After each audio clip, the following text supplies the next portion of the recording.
Corona काल में ही एक वायरस तेजी से फैल रहा है जिसका नाम है ब्लैक फंगस, जो म्यूकरमाइटिसिस नाम के फंगाइल से होता है। ये ज़्यादातर उन लोगों को होता है जिन्हें पहले से कोई बीमारी हो या वो ऐसी मेडिसिन ले रहे हैं जो बॉडी की इम्यूनिटी को कम करती हो या शरीर की दूसरी बीमारियों से लड़ने की ताकत कम करती हो।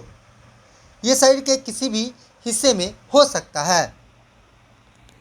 वो हिस्सा होता है जो आंख तक खून पहुंचाता है।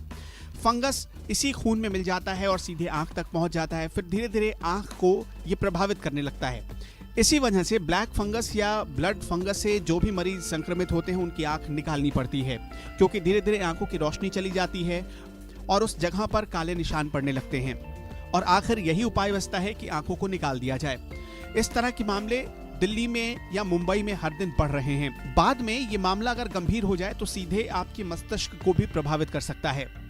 अब सबसे पहले कि आपकी आंखों में ऐसा कौन सा रिएक्शन हो या ब्लैक फंगस की निशानियां क्या है, ये आपको समझने की जरूरत है।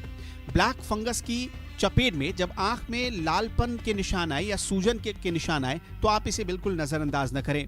ब्लैक फंगस की चपेट में आने पर सबसे पहले आपकी आंखें अचानक लाल हो जाती हैं, फिर आंखों में धीरे धीरे सूजन आने लगता है, नज़र कमज़ोर पड़ने लगती है।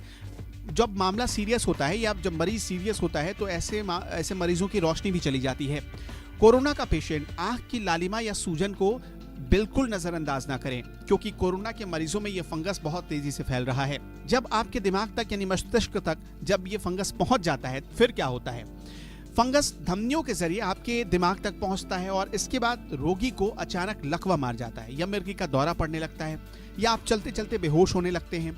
सिर में ऐसा दर्द होता है जिसे आप बर्दाश्त तो नहीं कर सकते हैं। कई बार तो मरीज की मौत भी हो जाती है।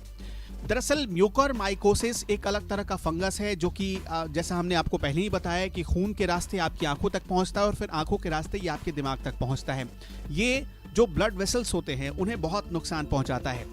इस फंगस की वजह से ब्लड वेसल्स पूरी तरह सूख जाती हैं जो गैंग्रीन की तरह दिखने लगती हैं। गैंग्रीन एक काले रंग का होता है, मतलब कि आपकी बॉडी पर जैसे ही ये फंगस फैलेगा वैसे काले रंग के धब्बे पड़ने लगते हैं। इसीलिए इसका नाम ब्लैक फंगस रखा गया है। जिस पेशेंट को यानी जिस मरीज को शुगर की बीमारी है उसे खास तौर पर सावधान रहने की जरूरत है।